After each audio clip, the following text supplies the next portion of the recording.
Boxing Lowdown in association with Pep Talk UK. I'm here with my guy Anthony Yarde.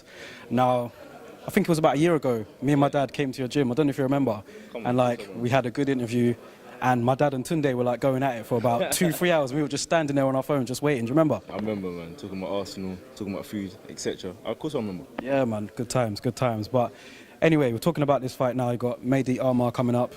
I don't know if you know too much about him, but he went in there with Vostik last year, lasted the whole distance. Vostik, as you know, had a good fight with Stevenson, took the WBC title. How's preparations been going for this fight? Preparation for me has been very good.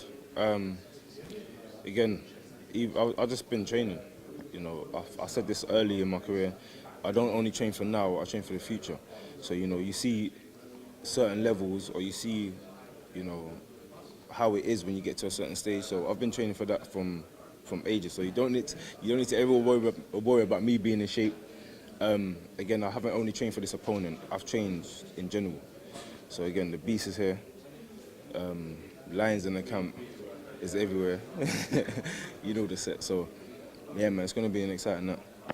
How disappointing is it? I mean, they were talking about it briefly in the press conference just now. Getting yourself in beast mode, getting into, you know, camp mode, ready to fight, and then hearing the news that an opponent's pulled out, especially on a big occasion like the Wilder Fury card. You said that you quickly got over it. I mean, it must have been very disappointing to hear at first, though. Well, yeah. What it was is that we had four opponents pull out. So that was the first frustrating bit. The last opponent we got, he didn't pull out the fight. He was there. We was both at the weigh-in, both ready to weigh in, etc. But the commission, the California State Commission or whatever, they pulled the fight, said that the fight ain't happening. My opponent only had 3 days notice, etc. Which again, there's a rule that no one's ever heard of in boxing. But again, I take the good with good and take bad with bad, and I didn't take any negativity from it. I just saw it as, you know, it shows me the stage I'm getting to, and I need to be ready for when I get to that stage. So it just motivated me. I dug a hole in my belly, and I've been working hard ever since. Absolutely, and fast becoming one of the most, if not the most exciting fighter in the country right now. How important is it for you to go in there and get the knockout each time out, get the stoppage, or are you just more focused on winning? Well, in my opinion, I'm the most exciting. I'll just put that out there. It's not any pressure for me to do that, but it's what I want to do. At this stage, I said I wouldn't be where I'm at right now if I was going out there and being boring or having certain fights. Yes, there's fights where you need to box and you need to learn. As I said, I'm learning on the job. I'm doing an apprenticeship in front of the world. I only had 12 amateur fights. I've had 17 professional fights now. And again, each time I'm stepping it up. Last guy I fought, people, because of the weight, because of how short he was or whatever, people were like, oh, he's fighting another nobody. His name is not recognised over here, but he was ranked higher than any British fighter other than Callum Johnson, who fought for a world title.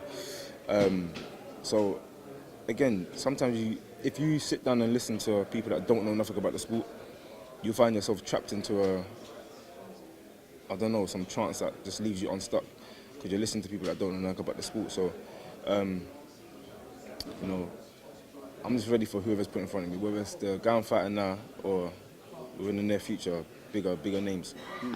Well, being a popular fighter, as you said, I mean, obviously you've got a lot of followers on social media.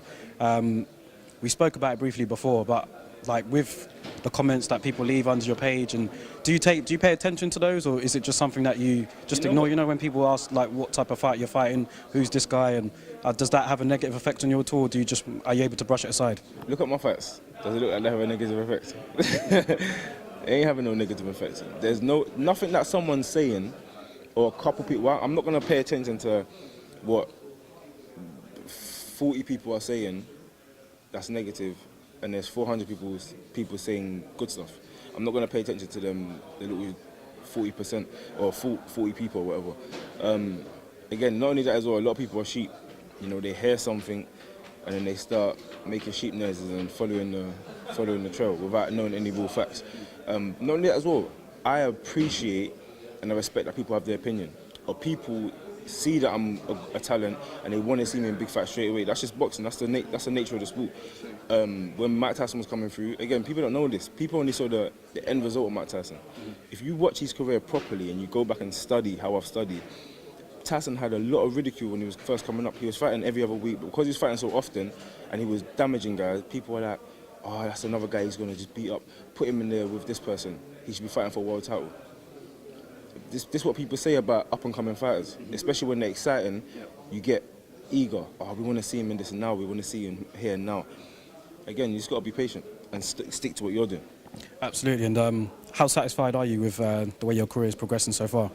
I mean, you've got the sponsorship deal with Adidas now. Fantastic, like massive deal.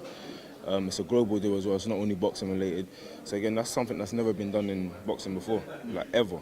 Nassim Hamid was sponsored, but he was again boxing based. Some athletes have been sponsored boxing based, but they've never had a global deal.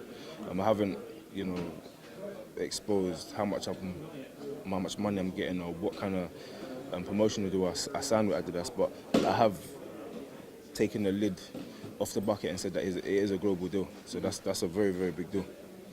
Absolutely. And I mean, if you was to map out 2019 for yourself, how would it go after this fight, presuming that, I mean, you get rid of the guy? It will just continue to go how it's been going and gradually get better. The thing about boxing is you could have one fight and, again, it could just be against a name. It could be against someone that's rubbish. But because he's got a name, I could have that fight, knock him out. All of a sudden, oh my gosh, Anthony Yarde's the best thing that ever happened. Just because we fought someone that's a name or we done something that certain people want. Again, it just comes with timing, man. Everything's timing. And within the right time, everyone's going to see Anthony Yarde. And it's going to be a definitely exciting time for the future. Absolutely, man. And lastly, before I let you go, I know you're an Arsenal fan like myself. Come on. What's your opinion of the new manager? How do you think we're doing? Do you think we'll beat Man United tomorrow? Hopefully we'll beat Man United. You can only hope and be positive. We beat Chelsea. I think it was a fantastic performance. So we're on a high right now. You still go to the Emirates? Sometimes I went. Just before I went LA. So I think it was like 2 weeks before I went LA. I went there. I was blitz. My toes all cold and stuff. It's cold in there, man. Blitz. So yeah, I think it's going to be a good year for us, if I'm being honest. Hopefully get top 4 maybe. Come on, you know this. Champions League. Come on. CL. Don't bother. Listen, don't come with your hating abilities, man. You Man United. Say Man United fan over there. Say nothing. But Anthony, thank you for talking to us, man. I appreciate it every time. And we'll catch up soon.